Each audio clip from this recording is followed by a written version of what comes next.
मेरी army chief को वही हिदायत होंगी जो इस वक्त जो सपोर्ट अमेरिका की इसराइल को है वही सपोर्ट पाकिस्तान की फ़लस्तीन को होगी। जब चाइना के अंदर जुल्म हुआ है तो सबसे ज़्यादा तहरीक लब्बैक पाकिस्तान ने ही आवाज़ बुलंद की है। जब हम किसी दूसरे रास्ते पर चलकर अपने मुतालबात की आवाज़ उठा रहे होते हैं तो वो ये कहते हैं कि ये आते क्यों नहीं हैं। जब हम आ जाते हैं तो फिर वो कहते हैं कि ये आए क्यों हैं। तो मुनाफिकों को खुश करना हमारे बस में नहीं है। तो क्या ये पूरी दुनिया में हम ही मीडिया के मुंह से सुनते हैं कि एक इंसान का कत्ल सारी इंसानियत का कत्ल है।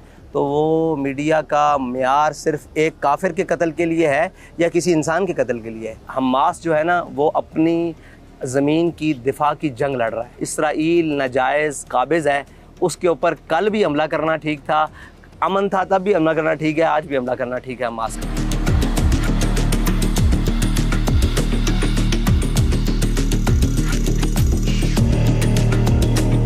टीएलपी के धरने को तकरीबन एक हफ्ता होने वाला है।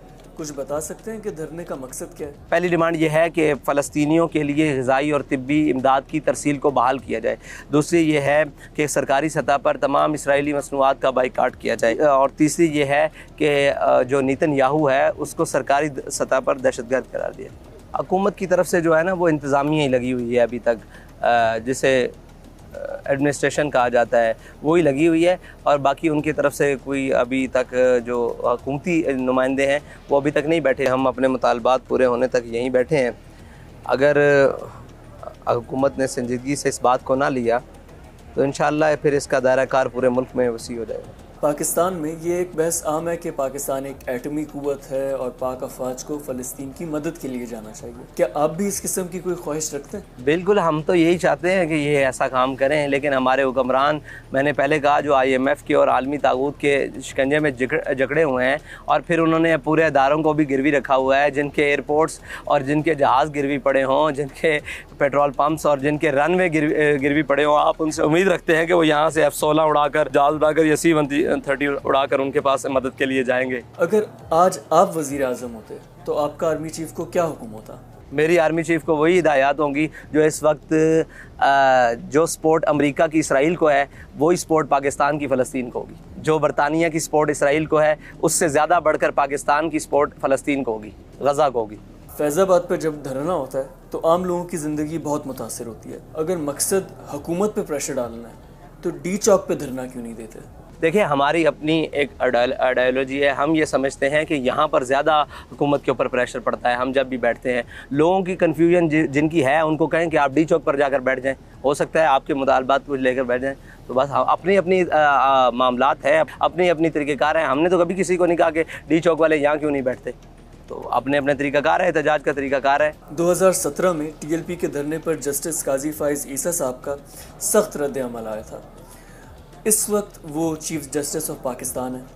क्या फिर से उस किस्म की एपिसोड रिपीट हो सकती है? नहीं, चीफ जस्टिस साहब ने बाद में 10 कमीशन बनाए और 10 कमीशन तोड़े फैज़ाबाद धरने में, और इस बात पर लगे रहे कि इनको खाना कौन दे रहा है। तो आज मौका है कि चारों तरफ से रास्ते खुले हैं, वो बैठ जाएं और हर अपना कमीशन या जो भी उन्होंने लोग बिठाने वो बिठा दें और आने वाले जाने वालों से पूछे कि कौन खाना ला रहा है, कौन पानी ला रहा है, कौन इनके साथ बैठ रहा है, कौन उनके पास जा रहा है और कौन आ रहा है, ताकि बाद में कोई परेशानी ना हो। हमारी तो यही सजेशन। इजरायली बमबारी तो पिछले 9 महीने से गज़ा पर हो रही है, लेकिन TLP अभी क्यों धरना कर रही है? जब हम किसी दूसरे रास्ते पर चलकर अपने मुतालबात की आवाज़ उठा रहे होते हैं तो वो ये कहते हैं कि ये आते क्यों नहीं हैं। जब हम आ जाते हैं तो फिर वो कहते हैं कि ये आए क्यों हैं। तो मुनाफिकों को खुश करना हमारे बस में नहीं है। हुकूमत पर यह तनकीद की जाती है कि वो बेसिकली एक पपेट्स हैं और असल हुकूमत जो है वो पिंडी से चलाई जा रही है। आपके ख्याल में हुकूमत के पास वो मैंडेट है कि वो आपकी डिमांड्स को पूरा कर सकें? देखें, हुकूमत ने अगर किसी अपने वज़राए आला की गाड़ियों के टायर चेंज करवाने हों तो वो करोड़ों रुपए का बजट पास हो सकता है। तो वो फ़लस्तीनी मज़लूम मुसलमानों के लिए इमदाद क्यों नहीं भेजी जा सकती? जब हुकूमत ने अपने लोगों को नवाजना हो और उस नवाजने के लिए वो जनाब करोड़ों और अरबों रुपए की फ़ंडिंग जनाब तमाम अपने मनपसंद लोगों को दे सकती है, तो फ़लस्तीनी मज़लूम मुसलमानों की मदद क्यों नहीं की जा सकती? मसला ये नहीं है। अगर हुकूमत बेख्तियार है तो हम तो ये कहते हैं कि पाकिस्तान की हुकूमत है, ठीक है। लोगों का जो भी पर्सपेक्टिव हो, जो भी चीज़ें हों, ख्यालात हों, वो एक अलग बात है। अगर हुकूमत इतनी बेख्तियार है तो वो हुकूमत छोड़ दे। वो हमें ये जवाब दे कि हम बेख्तियार हैं कहीं और जाएं, तो फिर हम इसको छोड़ कर कहीं और मुतालबा कर लेंगे। टीएलपी पर भी ये इल्ज़ाम लगाया जाता है कि वो असल में पिंडी से अहकामात लेते हैं। आपका क्या मौक़िफ़ है? बख्तम के आगे गुफ्तम क्या। जैसे 2017 में फ्रेंच एम्बेसडर को मुल्क से निकालने की डिमांड सामने रखी गई थी, क्या इस दफ़ा टीएलपी ये डिमांड करेगी कि तमाम ममालिक जो इसराइल की इमदाद कर रहे हैं उनके सफ़ीर को पाकिस्तान से निकाला जाए? भाई हमारे ये मुतालबात छोटे हैं, ये मुतालबात वो हैं जो बिल्कुल एक आम से मुतालबात हैं। हकीकी मुतालबात तो ये है कि अगर इंडिया 71 की जंग में इसराइल को मदद के सिलसिले में, उसके ताउन में, उसके तबादले में इंडिया ने अस्करी इमदाद और असला और उसके लोग जाकर इसराइल की फ़ौज में भर्ती हो रहे हैं, हमारा पहला मुतालबा, ईमानी मुतालबा, जो ईमानी जज्बा है, वो तो ये है कि इनके साथ जो मिलकर इसराइल के ख़िलाफ़ जंग की जाए। लेकिन हमें पता है कि ये सारे उस अमरीकी शिकंजे और IMF के ग़ुलाम, और उसके कोई ऐसा लफ्ज़ नहीं है जो इनके बारे में बयान किया जाए। ये खड़े हो सकते हैं उनके बारे में, ये तो ये बातें मानने के लिए तैयार नहीं है। आज तकरीबन चौथा 5वां दिन है। इस वक्त का सबसे बड़ा फितना है ना, मिसाल के तौर पर, कि सोशल मीडिया हर एक के हाथ में, और उसके मुंह में जी में जो आता है वो घर पड़ता है। तो घर बैठकर कमेंट देना आसान है। हमने तो 9 माह से हर किस्म की एक्टिविटी की है। उसको आप बाइकआउट मुहिम कर लें, उसको आप जो रैलीज़ की शक्ल में हो जाए, हर डिस्ट्रिक्ट डिवीज़न की सतह पर, ये हम तमाम ने हमने ये सारी चीज़ें की कोशिश की है। बल्कि यहीं से लेकर और शार दस्तूर तक हमने एक बहुत मैसिव क्राउड में रैली निकाली थी और इनके हक़ में जुलूस किए, पूरे पाकिस्तान में जुलूस किए। फिर हमारी मुलाकातें हैं मुख्तलिफ़ फ़लस्तीनी सफ़रा के साथ, उनके नुमाइंदों के साथ, सारों के साथ। तो ये सारी चीज़ें मुसलसल चल रही थी। अब देखें, जब पानी सर से गुज़र रहा है कि अब तो जो वहाँ बच्चे हैं वो एक तो है बम से मारना, अब वो ग़िज़ाई किल्लत से भी मर रहे हैं। तो क्या ये पूरी दुनिया में हम ही मीडिया के मुंह से सुनते हैं कि एक इंसान का कत्ल सारी इंसानियत का कत्ल है? तो वो मीडिया का मेयार सिर्फ़ एक काफिर के कत्ल के लिए है या किसी इंसान के कत्ल के लिए है? सवाल तो इस पर है कि वो 40,000 उनकी रिपोर्ट के मुताबिक बच्चे, ख़वातीन और माओं के पेट के अंदर भी मार दिए गए हैं। तो क्या वो मीडिया का दोहरा मेयार है कि एक काफिर के कुत्ते को लग जाए पत्थर तो वो पूरी दुनिया में कहते हैं जी एक इंसान का कत्ल सारी इंसानियत का कत्ल है? कि कहाँ गई वो ह्यूमन राइट्स, अक़वाम मुत्तहिदा, वो सारे वो कहाँ हैं? क्या बात है? पाकिस्तान में तो एक ज़रा कोई बात हो जाए तो पूरी दुनिया चीख उठती है, यहाँ जुल्म हो रहा है। अगर इस सदी का तो नहीं कह सकते, बल्कि पिछली काफ़ी सदियों का ये सबसे बड़ा वाक़या है। लेकिन इसको कहीं मीडिया पे आप जगह देख रहे हैं, कहीं अरब मीडिया दिखाते हैं, वो भी थोड़ा सा बचा कर। पाकिस्तानी मीडिया पर या इसकी अवेयरनेस कहाँ तक है? हम समझते हैं कि वहाँ इतना बड़ा जुल्म हुआ है, किसी को अवेयरनेस दी गई है? इंटरनेशनली इसराइल के जो हिमायती हैं वो कहते हैं कि हमास ने हमला करके इस सारे मामले में पहल की है। अगर हमास हमला ना करता तो इसराइल बमबारी भी ना करता। आपकी इस मामले पे क्या राय है?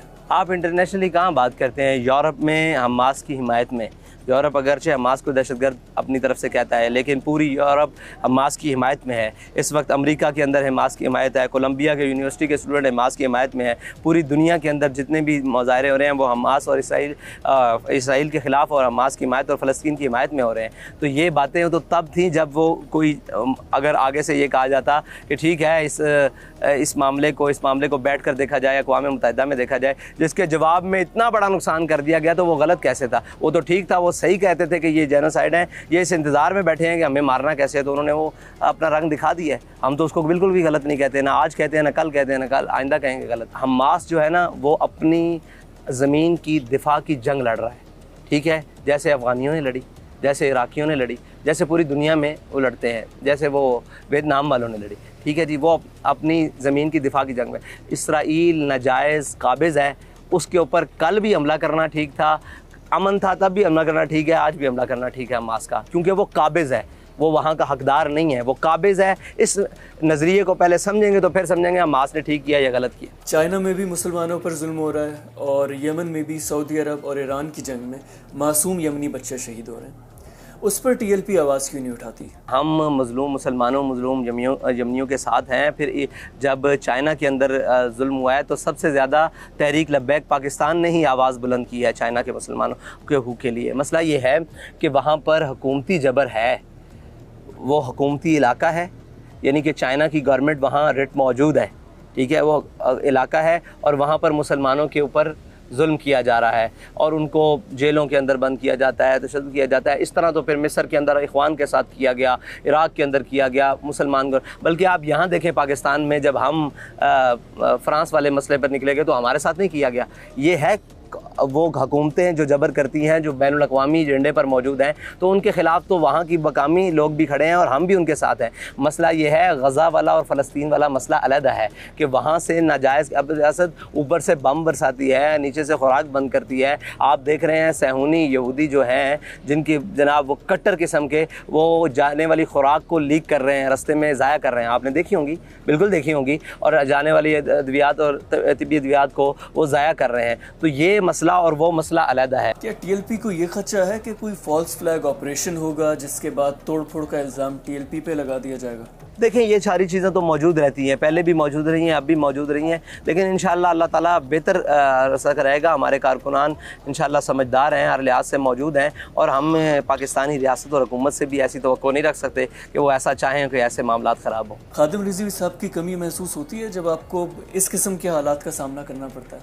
देखें साहब, ज़ाहिर है वो तो फिर हमारी क्या कहते हैं, एक स्पिरिचुअल नीड है जो, और हमारी जज्बाती जो ज़रूरत है वो तो अमीरुल मुजाहिदीन का एक कहा हुआ लफ्ज़ और कायदे मिल्लत इस्लामिया का एक कहा हुआ हर्फ हमारे लिए मशल राह है। वो तो हमें यही रास्ता बता कर गए हैं और यही बता कर गए हैं, इसीलिए हम आज यहाँ मौजूद हैं, उन्हीं के बताए हुए रास्ते पर। मेन स्ट्रीम मीडिया पर टीएलपी का सियासी मौक़िफ़ काफ़ी कम सुनने को मिलता है।